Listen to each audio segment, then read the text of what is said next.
back for a second. Real Deep Podcast, Season 2, Episode 3. What are we talking about, Raj? I think today we have to talk about some new homes. What do you do? How does it go? Well, look here, put it this way. A lot of times as buyer agents, we'll end up having situations where we show clients houses that are available on the market, show them. And we know this. No house is perfect. No house is perfect. Buyers will realize after seeing a couple and not putting offers in because there's always something missing or something not there.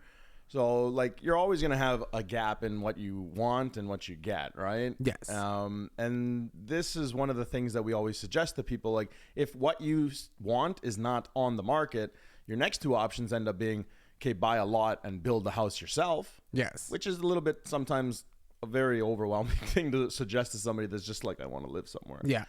The next best option can be getting into a pre-construction property where you're building it at least with the features you want from the ground up. Yeah. Right. So this is something that's obviously become very popular, not only for end users, but also in Toronto market and I guess Vancouver market, many markets. Pre-construction is a great vehicle for investment purposes. It is, yes. So we'll try to hit on both sides of it, explain the process today, explain what you should be looking for, any red flags, and we can give, this is information that's meant to be timeless. So we're not going to be too specific about the market as it is today, but we hope this information helps you make decisions in the long term whenever that time may be. Do you want to get into like the market right now? We could. I mean, we just got a bunch of stats that got dropped. Yeah, tell me about the stats, us. Raj. Stats are telling us a story. Now, I have my own way of kind of looking at everything, but I'll start with what the Toronto Real Estate Board is letting us know. These are some of the headlines. So this is for the month of October 2022. So here. This is might be surprising, but despite the continued housing market transition to a higher borrowing cost environment, the average selling price in the GTA found some support near 1.1 million since the late summer. GTA home sales continued to adjust substantially higher interest rates in October 2022. Both persistent lack of inventory helps explain why the downward trend in home prices experienced in the spring has flattened over the last 3 months. Flattened. So that's an interesting thing that they've said there. And if I were to just kind of break down the numbers for the people, hopefully this doesn't lose everybody. But so our prices this year in the GTA, they peaked right around February with an average price of about 1.33. 1.33, okay? That's a lot of money. So since that time in February, we've been on a downward trajectory. March was lower, then April lower than that. May, we went to almost 1.2. So between February and May, it came down 100,000 average price. And then from May to July, it came down almost another 100,000. But since July to about October, it's been just steady. It hasn't gone down any further. It hasn't gone up any further. That's a good sign, right? Are you asking me or are you telling me? I think it's a good sign that we're flattening out a little bit. I think it's good to see that there's some support that has been given here. Yes. And I think it's fair to say that, inventory is always going to be a problem. Yeah, because what are we bringing in to Canada in the next couple of years? 500,000 immigrants on average, right? In the next 3 years, in the next 3 years. Yeah. And did they say that they were hand selecting a lot of these applicants? There's something that was said like that, where it's basically to say like, we're going to be careful about who we allow to come in here. Bringing in money. It sounds like it, right? But just another headline from this sales report indicating the number of sales. So. GTA Realtors reported 4,900 sales through the TREB board MLS system in October, a similar number to 2022 September, but overall compared to last year, October 2021, down 49%. So the year-over-year sales decline were similar in major markets. What does that mean? So the months, in terms of, I just outlined where the prices were going, but in terms of number of sales, which way they've been going, Since about March, we haven't hit any double-digit numbers. So we're everything less than 10,000, and frankly, the last 3 months, August, September, October, were 5,600, 5,000, and 4,900. And these are sales, right? These are the number of sales, and like why that's important is that's giving us an idea of what the buyer confidence is at the moment. There's not a lot of sales happening, not a lot of transactions. Not a lot of transactions, but just on a side note, this is one common thing that I keep hearing, and this is the inventory argument. The argument from inventory that we just don't have enough. But aren't we at like 3 months of inventory right now? That's the thing. Like we have inventory, but inventory, the months of inventory is based on the number of sales you have. Right. So obviously it's lower because we're not reporting as much sales, but it's not like, so for example, now when we look back to October of last year, the number of listings that we were actually able to select from was on average for the month of October 2021, about 9,000. We have about 13,000. That's enough. That's a healthy amount. That's a healthy amount, a healthier amount. Yeah. And so what we're seeing is like more inventory is leading to more choice potentially as well. Right. Some properties are sitting on the market, whereas other properties are still getting their offers. Like we had an example in our office about 25 offers on a house in Ajax. Yeah. 25 offers listed for $999. It ended up selling for 1.2. Ooh. That house was selling for 1.1, maybe 5, 1.6 during the. No, kidding. No, but it's to say, but like that's with 25 offers. What 25 offers would have given you at the end during the pandemic would have been ridiculous. Yeah.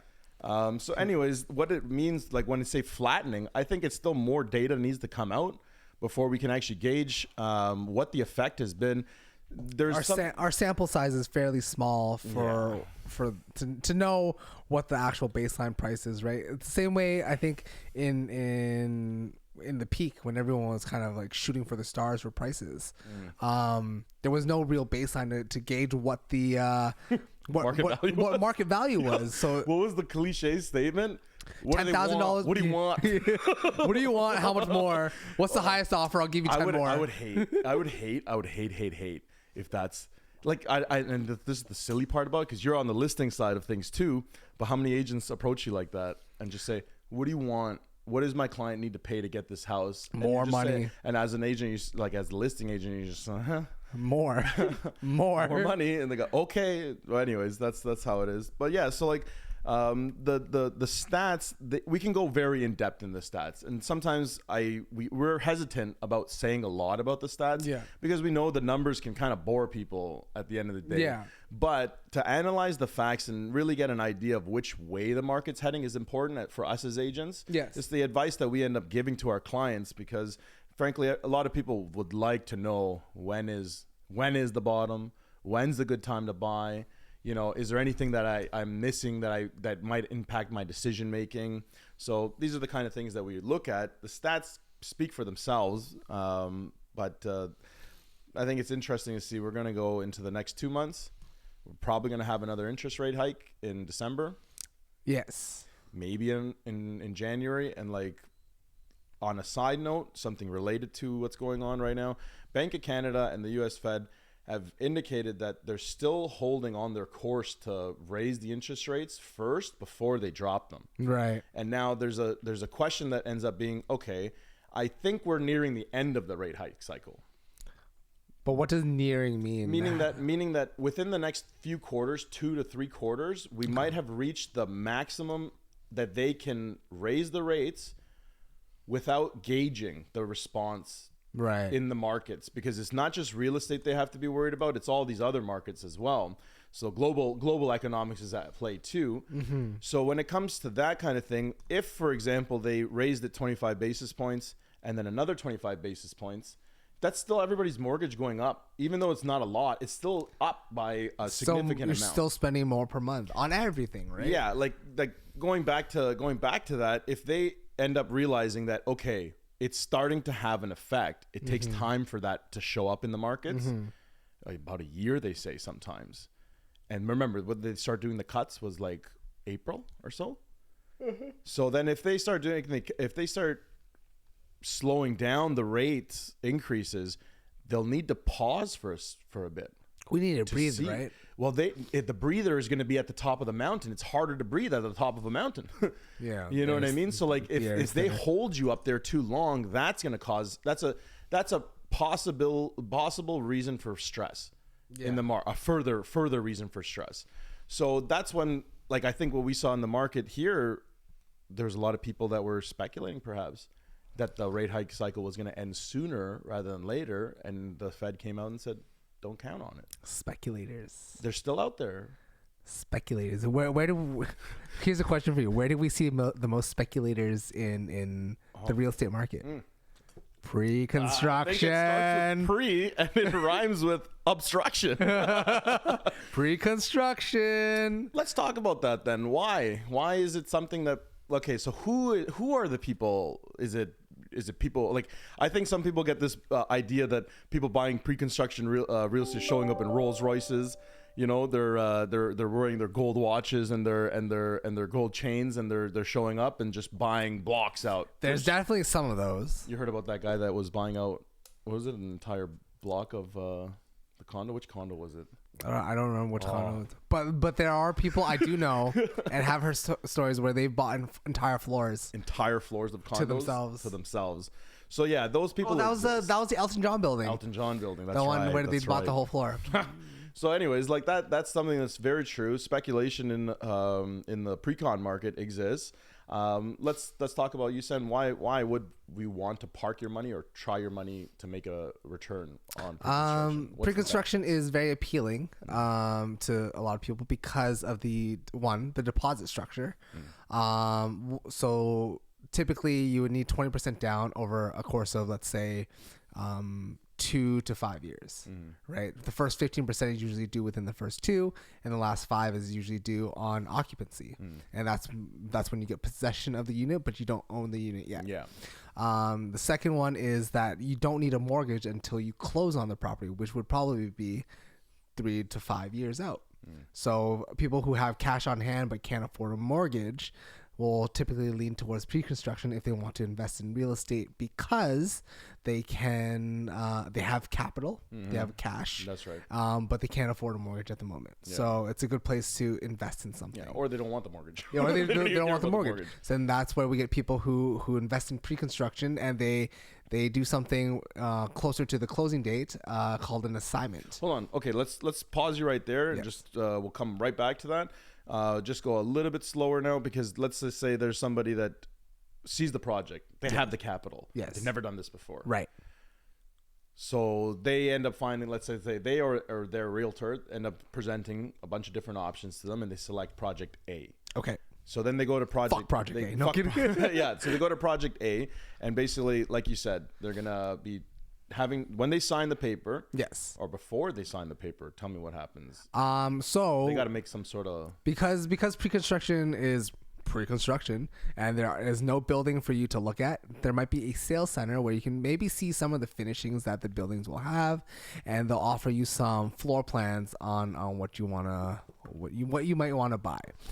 So you're pretty much buying a drawing on a piece of paper, and the hopes that in a couple of years you'll have a condo, and then they'll give you a price point on what that unit would cost, and they'll tell you, hey, give me $5,000 and I'll hold this unit for you, and then you have 10 days to decide whether you actually want this, or you can walk away. And this for condos.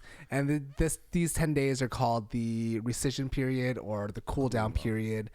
Cool your jets, man, period. Cool your jets, man, because pre-construction, they are sharks, and they will tell you the day before that you got the unit, and you have to decide within 5 minutes whether you want it or not. Speak to that point there. We're just explaining what one person's doing, right, before they've even selected the unit. And in a typical project, before, there would be, like, let's just say they're putting out 500 units. Yeah. They might get applications in the thousands. Yeah. So then they have to figure out how to fairly select who's getting what unit. Fairly. So it can be like throwing your name, equivalent to throwing your name in the hat and pray for the best. So, like, you'll make a couple selections. They'll tell you what you got. Yeah. Then you have 10 days to decide. So yeah, 10 days goes by. You're like, all right, let's go. And if you don't decide, you just get your usually it's $5,000. Yeah. You put down when you sign the paper, and then you get that back if you don't want to go through. Correct. Wash your hands and walk away. Yeah. But if you do decide to go through, that's when your deposit structure will start coming into play, like you explained. So let's just say now, what can happen and what are people banking on, like from an appreciation standpoint, after they sign the papers and while they're making the deposits and the building is being completed? Yeah. What are the kind of things that would help boost the appreciation of a project versus another project? Master plan. That's right. Master plan meaning that the builder themselves are investing in the whole community, not just one particular building. So they're not gonna build a building and just leave. They're gonna build multiple buildings and build like an infrastructure to support everything that they're putting in. No one night stands. Yeah, no one night stands. No 4-year stands. No 4-year stands. Yeah, yeah. So they're planning to build up commercial spaces, build parks and all that stuff, and invest in the community so that it's a successful one. Right. City Place is a great example because the Concord invested in the whole community. Right. Yes, they're building a that's right. park there. They bought a huge plot of land. They put up so many sky rises there, and it's built out that whole community. So they were there to stay. Yeah. Right? So yeah, that's basically investing into the surrounding community is one real good way to increase the appreciation. Another one that I'll suggest is location on its own. If a good project exists in a good location, you're likely to see good appreciation just based on the conditions of the market that already exist there. So location can matter. Yeah, and if that location can be set for future developments too. You want to get in like on the ground so that you have as we're starting to see in the pre-construction market, condos are getting smaller and smaller. Right. So if you invest now, your unit will probably be a lot bigger than the units that they're building 4 or 5 years from now. Right. Right. Right. And that's something as well that when it comes to selecting your size, whether it's like a new home, actual home, or a condo, there's certain things that come with the size of the units. Obviously, a bigger size can work out to a bigger price tag. Size don't matter. That's right. It's how you use it, right? But yeah, basically, like you can have you can end up seeing a slight price discount the larger units that you get to, right? Right. So when it comes to somebody that's trying to make money off of pre-con, is there a typical, like, I'll just say it. Typically, it seemed like everybody wanted to buy those studio units, which were less than 500 square feet. Right. And the way I looked at it, very easy entry fee for somebody that has money. Very cheap. Downtown Toronto is where the majority of these types of units are. And there's always somebody that's going to need a shoebox. Not even a shoebox, half a shoebox. That's like one shoe in each box. Yeah. And they give you 2 boxes. I mean, with the current rental prices, this is like, I mean, I guess I'll pay $1,700. Yeah. You're gonna have to, right? So like that's one type of unit that was very popular. Again, it's very cheap to get into. Appreciation on it will be relative to the market and what you paid for it. Yeah. But it's usually like the investor's not trying to pay more than he has to make a reasonable rate of return, right? Yeah. So yeah, basically let's say the guy's paying for it, it's appreciating now. Some other things that can happen while you're renting, while the building's being built, is the market can go up and down on its own. So if you're invested in a pre-construction, right, and the market overall happens to appreciate, your pre-construction has automatically gone up in value simply because it's a new product. Yeah. This is the newest product that will be on the market, the youngest thing out there. It has the newest materials, newest gadgets, all that good stuff, built with the newest material. Like, how many times can one man say materials? Materials, new, materials, new, materials, new. So like they usually will hold their value in that sense. And then another one too is like if you have a strong rental market in the area there, and it's always going to be something that people feel comfortable buying into because they feel like they can still achieve that rental cash flow, hold them up. So that's 3 good things that people will look for, why a project will appreciate. Let's talk about it going the other way now. Like this, the next couple of years, right? What happens to, okay, well, let's start with this way. I got 2 projects to select from. One is a project such as a big builder. They've done multiple master communities.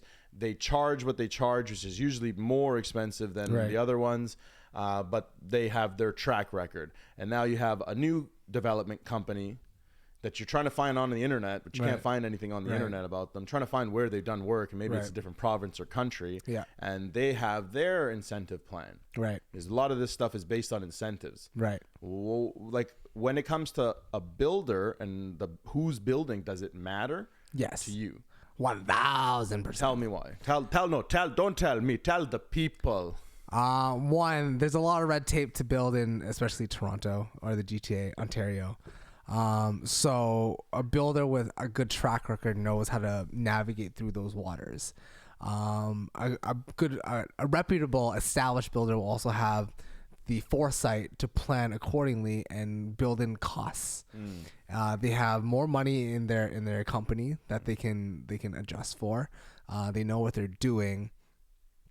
They have a track record of actually closing and building out projects, and their success to failure rate is very low usually. With a new builder, you don't know what the hell they're doing. You don't know who they are. You don't know if they know people. You don't know if they know how to build. And what we've seen recently is a lot of these projects that they are selling end up being canceled, and these buyers who invested money either. Maybe they get their money back. Maybe these builders took their deposits and ran away. Which has been the case for some in the past. And there's also the case where, like, hey, they actually started building, and now they're like, oh, we're overly ambitious of our pricing, so now you owe us $100,000 so that we can give you the unit. That happened last year before the shit hit the fan. In Barrie, I think it was Barrie. Barrie, there's one in Vaughan. Yeah, here's a couple other points that I thought about when it comes to considering builders between and why it makes a difference. This is kind of specific to right now, but a bigger builder owns the lots they're planning to develop. They don't have to buy it off of somebody else. They're just sitting on it, right? Whereas the secondary builders are likely buying the lots off of the bigger builders, or they're acquiring them a different way. But at the end of the day, like how you said, if they can't afford to finish the project, they're kind of screwed. Because now they're probably using a lot of public money, public investment to actually fund the project. And now if their costs are like, so for even right now, interest rates go up, your costs are going up. That's not your money. You can't afford to hold the property. You're probably paying something like 8 to 10% for that kind of mortgage on that kind of land. And then the bigger builder comes and scoops you. So that happens quite a bit. I know that during the pandemic, there was kind of a race to see who could buy land and develop it quickly. And when, as more time goes on, you'll find out who is actually successful at it. What I see most notably, like throughout all the markets, the big builders have way too much power and they don't relinquish the power. So like even right now, when we see, for example, like this is a stat that's hard to fathom, but it was how many like freeholds, new construction sales were made in the month of September, which was like zip, not a lot. And I don't know, we'll maybe put this graph up on there. I had a graph for it, but it was basically saying that there's no appetite for new construction at the moment. Does a builder care per se? No. Not really. Because if they're big enough, they're just going to hold the land and they're just going to be like, we'll build it later when the market's better, or we'll release a few at a time for you. So the new homes really play an important part in the entire real estate cycle. And when the new home sales and start kind of dwindling a little bit, it adds further stress to your resale market because there's no further options. Right. When we can see a project going good, we can see a project going bad. Let's pick it up now where we said we'd pick it up again. Our investor has selected his project. He's made his deposits. He's seen good, reasonable rate of return on how much money he's put down, right? And he has dates that are approaching, like the completion dates, next deposit dates. And he's asking you and I, what should I do with this? Because what happens if he keeps the property till completion? Just explain that. get your occupancy date, which means you're paying a rent to the builder. They'll let you get in the building. Yeah, they'll let you get into the building while they finish the rest of what they need to finish, and they register the building with the city and get a condo corporation in there to manage everything. So you can live in a construction zone. Yeah, you live in a construction zone for a little bit. Construction zone for the little bit. So you don't own the unit yet. No, that's important to note. It's usually occupancy date to full ownership is usually between 6 months to a year. One important thing I want you to just add in there too is the ability to what you can do with the unit during this occupancy thing. Right. So just keep going.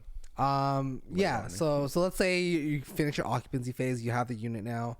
That's when your mortgage kicks in. That's when you should have a mortgage. So a lot of people who bought projects a couple of years ago weren't expecting the interest rates to be what they are. And they probably got delayed too. Like they could have had the chance to have the project ready if everything was on time. Right. But because of the delay, they went from potentially securing an interest rate of like 2% to like maybe double now. Now it's like 5.95.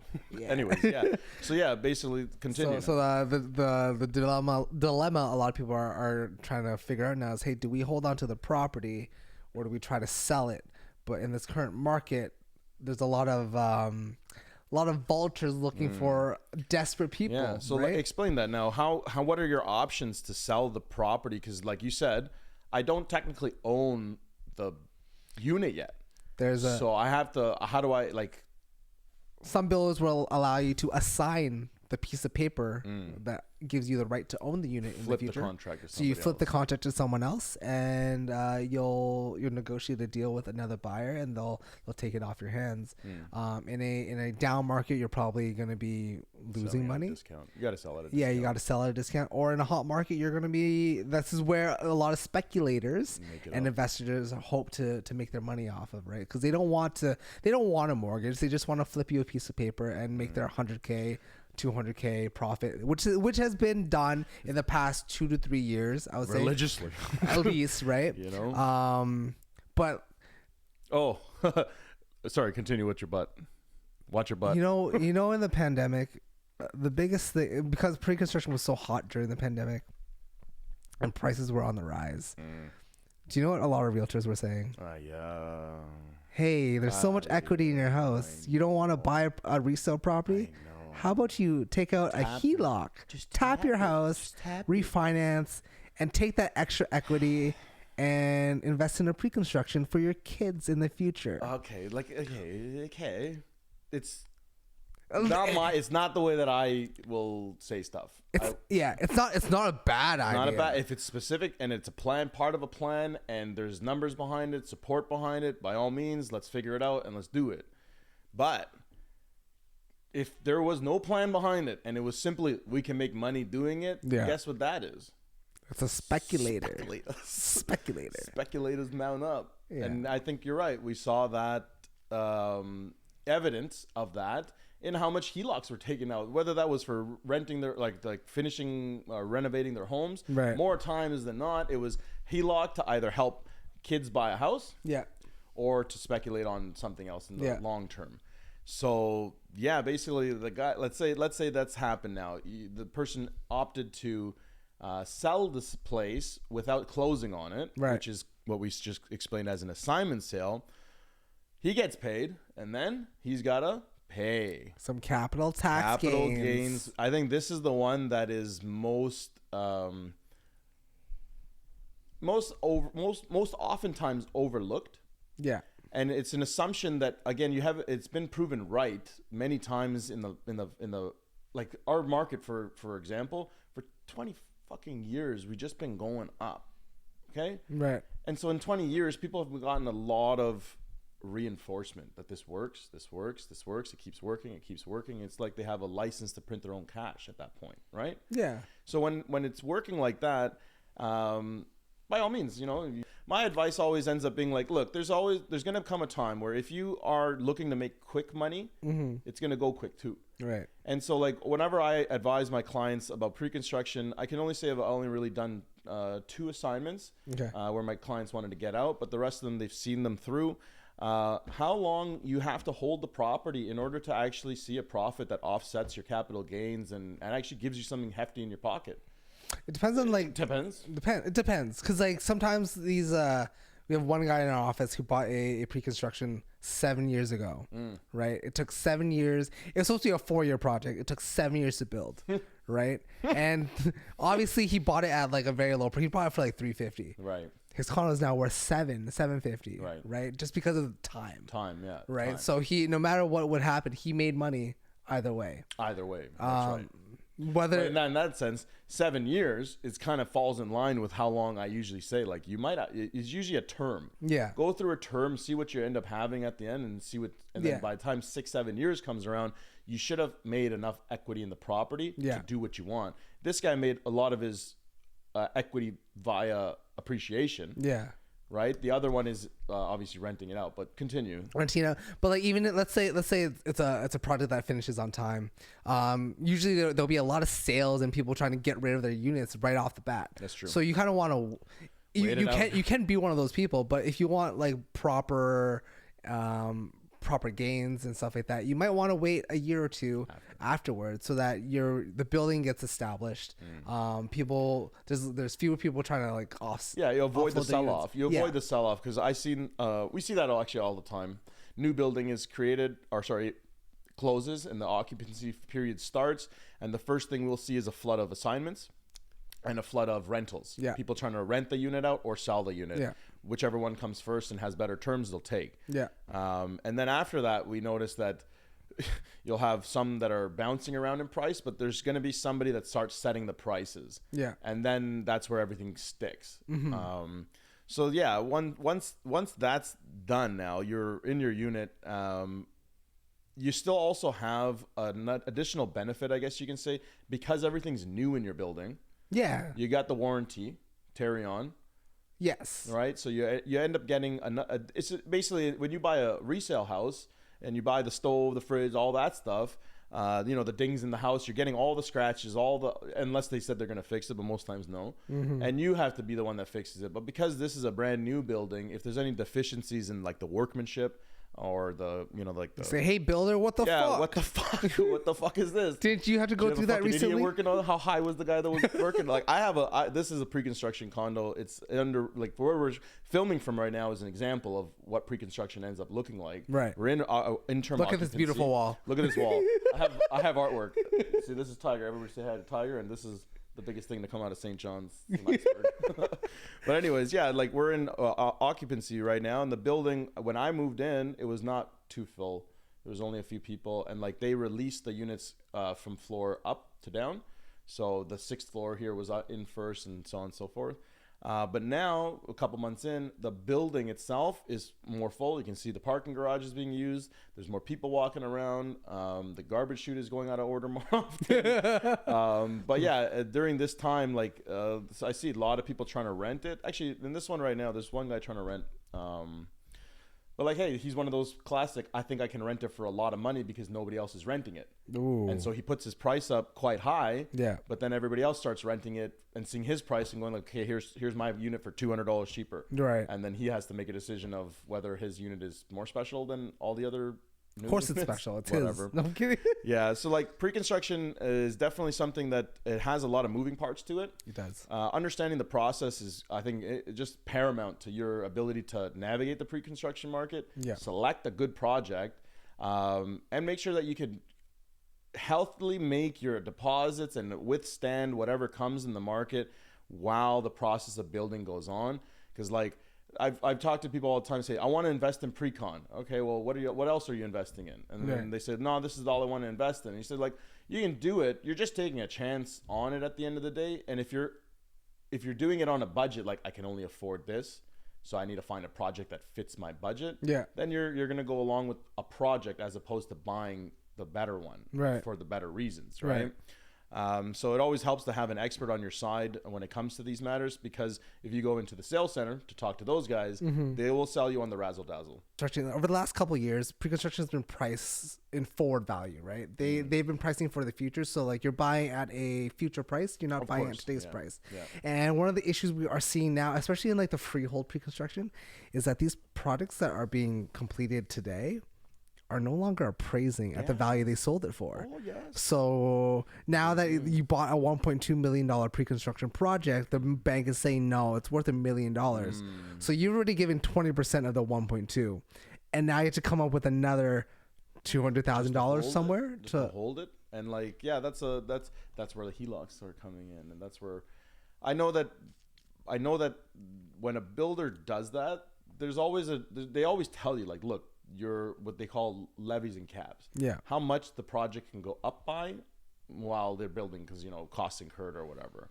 So you look at a project and you say it might have a cheap price, but this cheap price could go all the way up to whatever this upper limit is. Yeah. And you got to make a decision based on all the criteria, not just which one's a good one. Anyways, what I was going to say there was about promoting projects. And I'll just say kind of one thing. I don't know how you feel about this, but you can't say everything's the best, because nothing becomes the best. This is the best project ever. To me, I see it quite often, and I think it's also because there's an incentive for agents to sell it. There's no project like this. But like, yeah, if every project coming out is worth advertising and worth promoting, then what the fuck isn't worth promoting? Right. You know what I mean? Right. And then it just turns into, like, advertising ends up being huge for these projects. They need a lot of word of mouth, and they need a lot of hype behind the projects, because another thing about financing them, oh fuck, we're going long on this one, eh? Yeah. It's okay. It's okay. Yeah. We're not even like, there's so much more to talk about. There's so much more to talk about, but like, there's one thing to say. Why does it matter for them to do these kind of crazy launches where they try to sell the whole thing out and try to get as many people in there? It's because they can't start building and they don't get financing until they actually sell 65%. Yeah, 65% of the units. So it makes sense that the sales process is geared towards getting as many people in so they can sell the building and they can start. Because if they can't get enough people to, you know, buy into it, they can't fucking build it. And that's why that whole thing in September, where the new home sales like cratered, is like, well, fuck, how are you gonna build that if you don't have the sales to support it, right? Gonna do it. So we'll call that part one of pre-construction with crazy. the Real Deep Podcast, and this long. it's a pretty good one. I don't know. We talked a lot about a lot of stuff, but we're gonna do something a little different this week. Raj, I'm gonna hot seat. I'm gonna put you on the hot seat. All right, and test your knowledge. Oh shit. Because there's some pretty funky acronyms in the real estate business. Yeah. Okay. So hold on. Just set the rules out here. You're gonna throw some shit at me. I'm gonna throw some acronyms at you. And I gotta. You gotta let me know what you think they are. Because sometimes people don't know what they are. Shite. All right. Hit me. What does FAG stand for? Whoa. FNG. FAG. FAG. Fire and gas.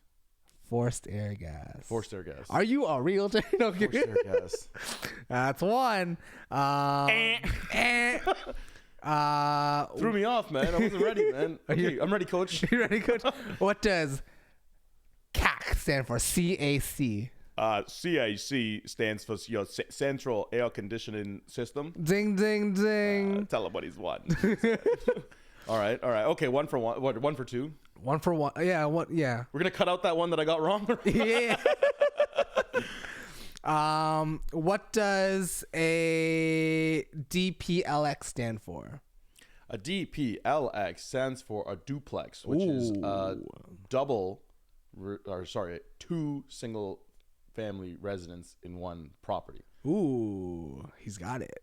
What does ARV stand for? ARV. ARV. May I have it in a sentence, please? After I buy this property and do some work to it, what is the ARV? Approximate renovated value? Yeah. After repair value? Yeah. After repair value. See, you gotta in a spelling bee, you always gotta. Can I hear the word in a sentence? What does a BALC stand for? A BALC. BALC. This refers to something that is not included in your square footage when you give square footage. Ooh. A balcony, as also known as BALC, is not part of square footage for condos. So fuck off for all you people putting your 50 square foot condo attached to a 450 square foot unit saying I got over 500 square feet. Go fuck yourselves. Sorry, buddy. Sorry. That one struck a nerve. What is an elf? An elf? Yeah, ELF. That's fucking Santa's right-hand man. No, I'm joking. That's an electrical light fixture, also known as an electrical light fixture. Comes in many forms that you can see at Home Depot. Right. Fucking electrical light fixtures, Perfect. man. And then the last one I'm going to leave you with is, what is a WIC? W-I-C. W-I-C. A W-I-C. Sentence, please. In this bedroom, you will see a Walk-in beautiful. Got it. You know what's fucked? This is what's crazy. I will pick out these things on a listing description, Right. no problem. Right. But when it comes to somebody saying that out loud, my mind will go elsewhere. Yeah. So I'm not just a realtor. I'm still a regular human being at the end of the day. That's what it means, okay? Like, shite. You know, you got me stumped there. Can I get you on a couple of questions here or what? Yeah, you want. Let me just see here. All right. I'll leave you to it. I don't want to cheat, so it's all you. Oh, but you already seen all these. Yeah, you can make stuff up on your own too. All right, buddy. All right, buddy. Buddy. Remember when you gave me a hard time? Here's my time now. All right. Let's see here. May I? Oh, this one will fucking start you off easy. CMA. Everybody's CMA. offering these things. Everyone wants a CMA. CMA stands for comparative market analysis. This is where your realtor will be like, hey, do you want to know what your house is worth? Let me give you a free CMA. Very good. Very good. How about this one? FSBO. FSBO. FSBO. These are what realtors try to these Everybody's a FSBO stands for sale by owner, and the amount of phone calls these for sale by owners will get is from realtors being, hey, let me sell your house for you, but they don't actually have a buyer, but let me sell your house for you. Oh my gosh, that's the truth. How about these ones are easy, I guess, but I find a good one. POTL. Portal Stands for parcel of tied land, and this is where the community you live in, whether it's a townhouse, detached home, or a semi-detached, is in a community where they share common elements, usually the driveways, where they'll do snow removals, or they'll have a little park that you kind of contribute to. Usually the maintenance fees are significantly lower than a condo, but the benefit is you still own the land you bought, right, and the home itself. So you can do whatever the fuck you want to. Whatever the fuck you want, man. All right, let's go with the last of the last. Oh, I had a good one for you. Where did it go? I have way too many good ones. Where was it? Let's see if you can get this one. EIK. EIK. Yeah, EIK. Can I have that in a sentence, sir? I went to this house today, walked into the EIK. No, that's not. Sorry. I can't say it without giving it away. Oh, okay. The only thing this space is, no, that's not even it. Fuck, I'm bad at this. Electrical. Oh no. No. You got me here. EIK. EIK. I can't get that out of my head now. But okay, I'll let you know it's not the living room. If it's not to do with the living room, right, it's not to do with the family eating room. There There you go, buddy. Eating kitchen. You know what an eating kitchen is these days? It's an extended fucking counter space. Let's be real. So beware of anybody saying in a pre-con project that they got eating kitchens. Be like, bros, keep your extra counter. Yeah, that was a good one there. Honestly, some of these terms, like off the top of our heads, right, if I see it on a listing contract, 'cause you're reading it, right? Done and done, I know exactly what it is. But when you call them out of nowhere, it's just like, wait, what? Geez, you took me back to school right there, man. I was like, bad, Raj, bad. That was a hard one. That was a good one. All right. thank you guys for listening. Hope this one was informative and you find some sort of entertainment or value from it. Don't forget to leave comments about what you want us to talk about next, or if you have any questions, and don't forget to hit that likes button and subscribe for our next episode. Hopefully we'll have an episode every Wednesday. If not, it'll be the Thursday, but every Wednesday is what our goal is. And we'll see you on the screen. This, for the record, is just coffee. It's not anything else. Drugs. All right. Thank you.